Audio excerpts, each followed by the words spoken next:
Nam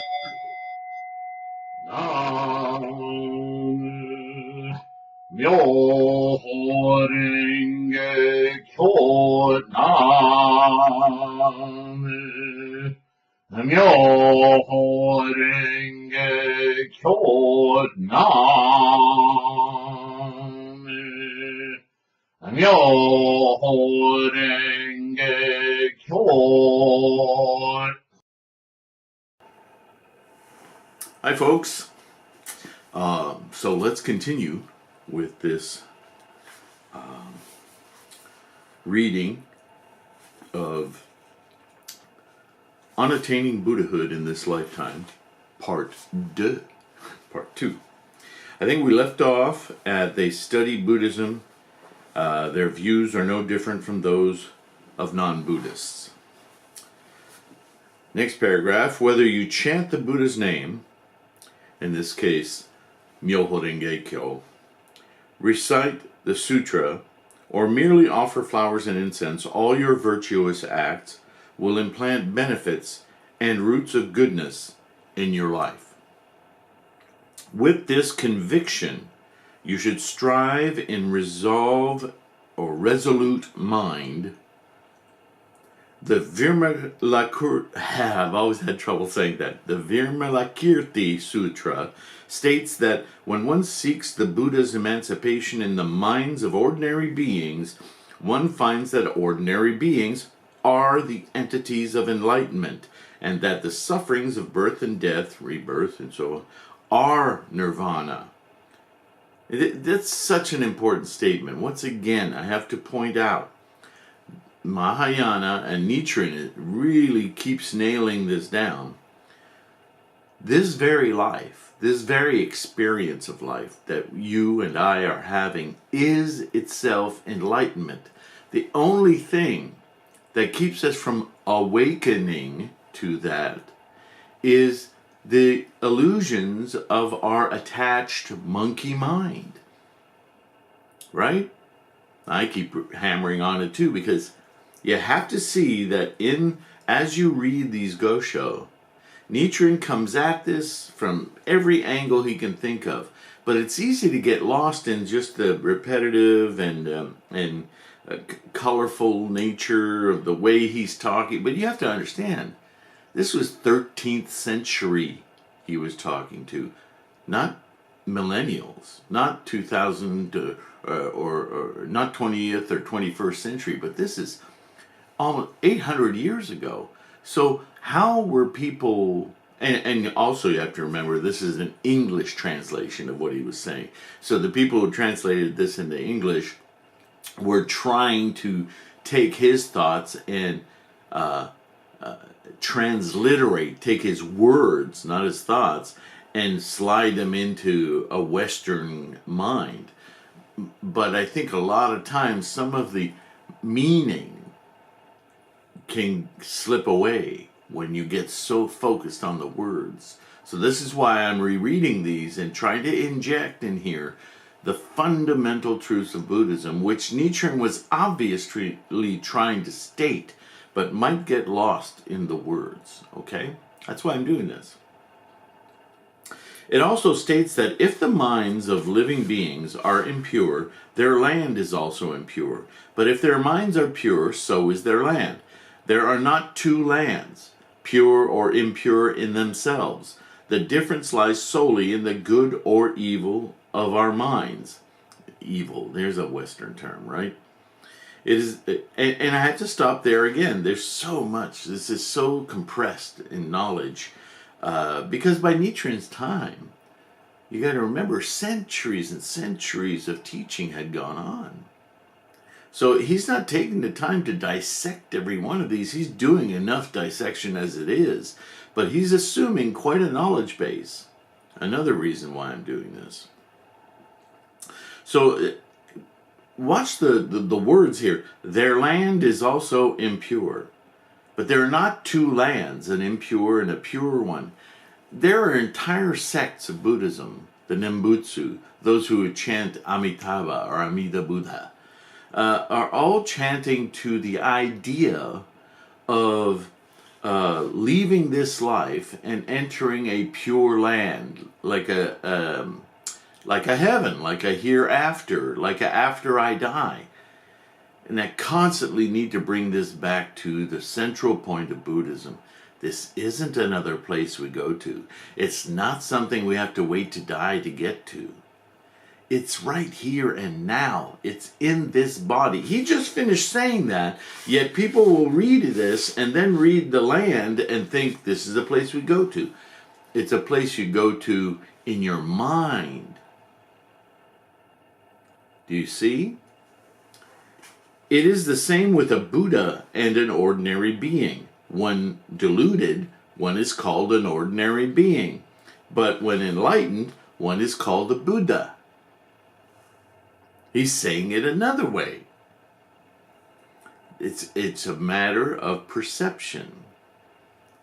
This is similar to a tarnished mirror that will shine like a jewel when polished. Boy, people seize on that mirror. A mind now clouded by the illusions of the innate darkness of life is like a tarnished mirror, but when polished it is sure to become a clear mirror. Like that's a separate thing. It's the same mirror. Our delusions are what tarnishes the mirror, make it difficult to see our Buddha nature. We are Buddhas.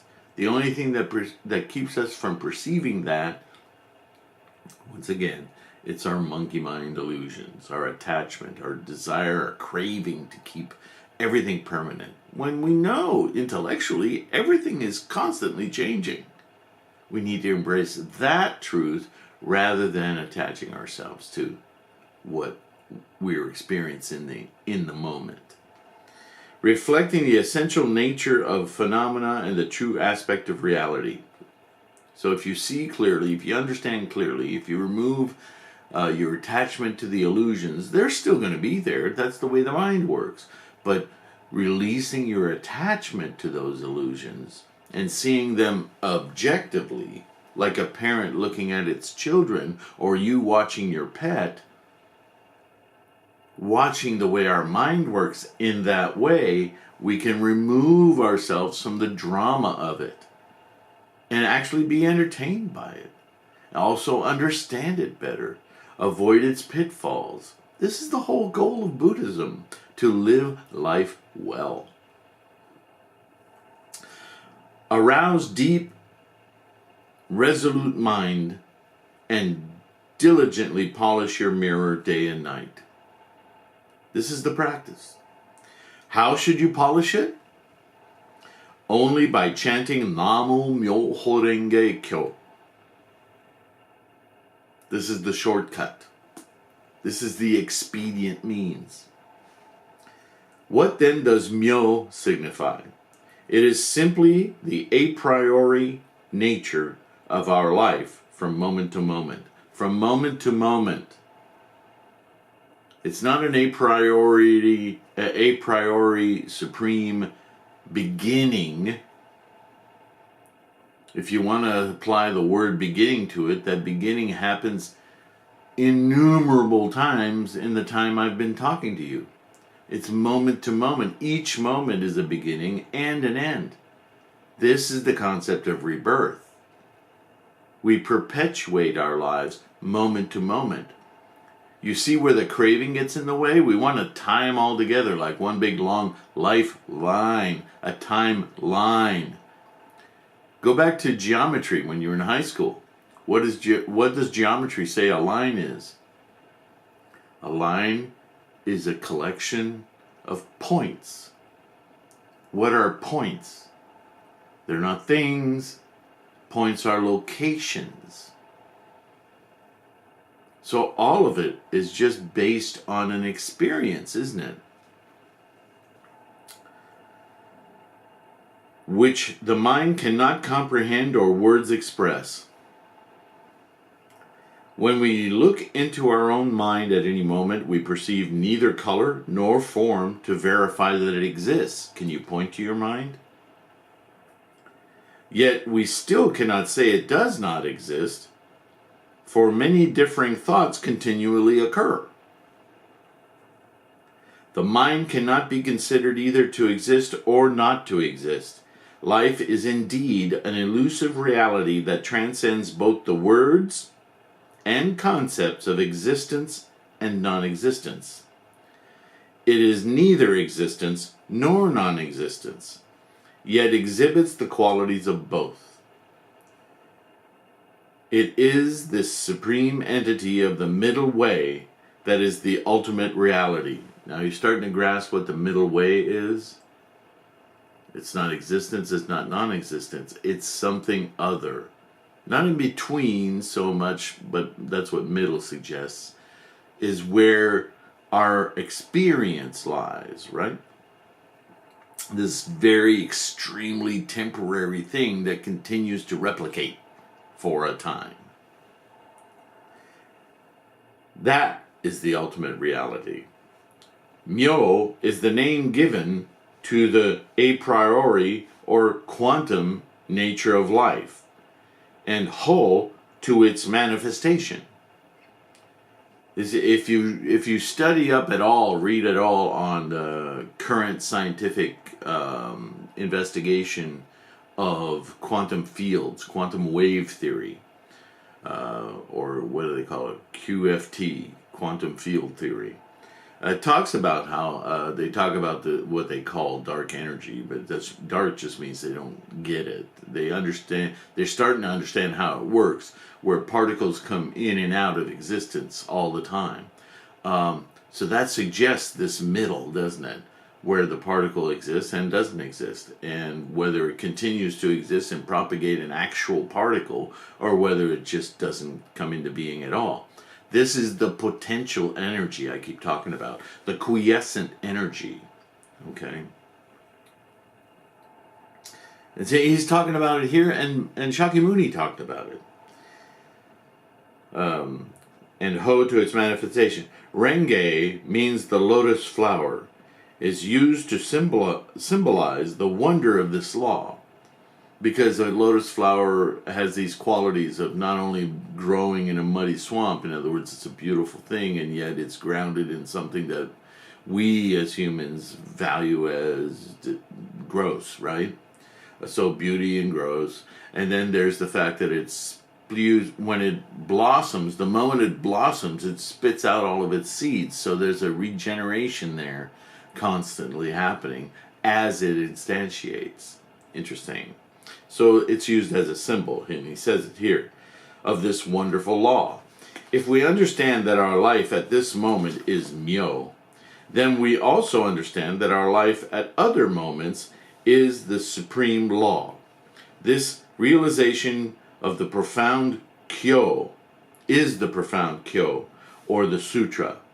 Sometimes people call it teaching, but it's kind of a short circuit. He's identifying it correctly here. He's saying if you can embrace and get your mind around this idea of existence and non-existence, both being at the same time the parameters of what we experience, this middle, then that's the kyo. The understanding would be a better word than teaching. The Lotus Sutra is the king of sutras, the direct path to enlightenment, for it explains that the entity of our life, which manifests either good or evil, or life affirming or not, or life unaffirming, at each moment is in fact the entity of this a priori, this supreme law. This middle way, this perception, this kyo. Make sense? If you chant Myoho Renge Kyo with resolute mind in this principle, you are certain to attain Buddhahood in this lifetime. In other words, right now. That is why the sutra states, quote, after I have passed into extinction, one should accept and uphold the sutra. Such a person assuredly, without doubt, will attain the Buddha way. Never doubt this in the slightest. Respectfully, maintain your resolute mind and attain Buddhahood in this lifetime. Namo Myoho Renge Kyo, Namo Myoho Renge Kyo. Nichiren. So, I'll leave it to you to read the background on this because, I mean, it's great to know the history and it gives you some context, but I'm all about the teaching, so I'm going to focus on the exact teaching. All right, so on attaining Buddhahood in this lifetime, appropriately named, it's like a treatise that Nichiren shared with his students, highly condensing the thousands of years of scholarship that came before him, and his own scholarship. That short gosho is so immensely packed. I think you would do well if any of it seems to slip by you to reread it. Either you're kind of the person who can reread it now, or take it apart sentence by sentence, literally. It's so packed with information that you could use each paragraph as a basis for research online in sutras, do other readings, to fill out your conception and your understanding of each of those morsels, because that small gosho contains all of Shakyamuni's teachings, and Nagarjuna's, and all of it. Tendai, everyone. This is what Nichiren and the advent of Nichiren represents in the history of the scholarship of Buddhism. He's an incredibly important figure. And really the most recent figure we have representing this level of scholarship. There are some great university writers right now translating Great Concentration and Insight. Paul Swanson is doing that. Kern did a lot in the last century, as did, their names escape me now, and I'd love to give them credit. There are some really great scholars today, but they all come from, in general, outside the Buddhist order, which is terrific, because it helps a lay person gain access to this teaching from another point of view. Now, a lot of them will stop short of demonstrating the correct practice because they're not Buddhists, because they're not interested in doing that. In fact, they may even feel that to do that would besmirch their scholarship, because there's still a perception in the world of Buddhism as a religion. I mean, even a great philosopher, a modern philosopher from the 60s of the last century, Alan Watts, he struggled with this as well. He did not quixotically get to the Lotus Sutra, which I sometimes lament as I listen to his talks, because he's so well spoken and delivers tremendous insights, but they stop short of the ultimate teachings. He seems to have been immersed in a lot of the Zen rhetoric that was going around in the 60s when Buddhism was really first introduced, certainly in the United States, maybe not in the West. I think writers like H. Kern were translating the Lotus Sutra itself back in the late 1800s, 1880s, 1890s. And that he was Englishman. So there was prior to the introduction, but certainly Zen was quite popularized in the 60s. So this was Mr. Watts's, Professor Watts's bulwark on Buddhism, although he was a very learned man and spoke eloquently about concepts of Buddhism for the layperson. As a philosopher, he did a great job of that. But as a Buddhist abbot and monk, teaching others in my world about not only what Buddhism means, but how to practice it effectively, I have no such restriction to satisfy an educational board that I'm being scholarly. I am being scholarly, but I'm also going to tell you this is how you do it without fear of reprisals, right? So this is the great divide between scholarship in the Buddhist order versus outside the Buddhist order. And it's a little bit lamentable, but there's that duality we have to deal with in samsara, right? So with that, that's going to end part 2. Our next talk will be on a ship to cross the sea of suffering. This first book that I'm working on releasing in its final edition is, these are all very important Gosho, fundamental, if you will. So we're going to get some long, meaty ones here. And I only make that face because sometimes it could seem like a drudgery to get through so much of the scholarship he presents. But I'm going to try to make it more fun and relatable. Anyway, I look forward to it. Thank you so much for participating, watching these videos. I have great admiration and respect for all of you. So deepen your Buddhist practice, chant Namo Myoho Renge Kyo, and we'll see you real soon on the next one, okay? Take care. Bye-bye.